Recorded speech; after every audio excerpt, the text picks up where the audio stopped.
एबे पाणीपाग विभाग पक्षर लघुचाप ने आसला बड़ सूचना।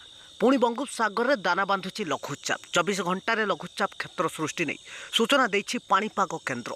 सारा राज्य पर आसुची प्रबल वर्षा 10 जाए लगी रहिबो लगाण वर्षा। उत्तर बंगोपसागर में सृष्टि होगा लघुचाप क्षेत्र एवं केउठी रही केउ आड़ को गति करुच्ची 24 घंटे केउठी लघुचाप क्षेत्र सृष्टि हेब यापर या बात्यार रूप नेब कि नहीं से नहीं भुवनेश्वर पाणीपाग केन्द्र तथा भारतीय पाणीपाग विभाग महानिर्देशक मृत्युंजय महापात्र एने कौन नुआ रिपोर्ट जारी कर जानतु। ता पूर्वर वीडियो को लाइक करूँ, चैनल को सब्सक्राइब करनथिले एबे ही सब्सक्राइब करी घंटी बटन को दबाई रखंतु। सबु समय पाणीपाग जंत ताजा अपडेट पाई परिबे। तो भारतीय पाणीपाग विभाग बा IMD जारी सूचना कहूची राज्य को आसुची पुणी प्रबल वर्षा। बंगोपसागर में सृष्टि होईची घूर्णी बलय।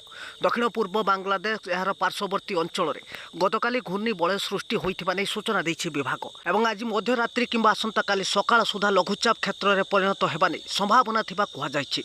तबे उत्तर बंगोपसागर संलग्न अंचल में सृष्टि हेब लघुचाप क्षेत्र एवं पश्चिम उत्तर पश्चिम दिगरे गति करिबार संभावना रही। पश्चिमबंग तथा ओडिशा उपकूल में घनीभूत हेब लघुचाप। परवर्ती समय यह केते भीषण रूप नेब से नहीं कौनसी आकलन कर जाई नथिबा बेले केतेक पाणीपाग संस्थार आकलन कहूची यह अवपात किंबा गभीर अवपात रे परिणत होई पारे।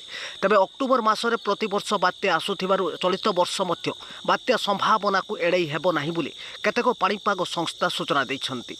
एपटे लघुचाप सृष्टि हेले राज्य में यार सीधासलख प्रभाव पड़ार संभावना रही। तेणु पार्वण में राज्य में वर्षार संभावना थिबार पाणीपाग केन्द्र वर्षा चेतावनी रखा जायछि।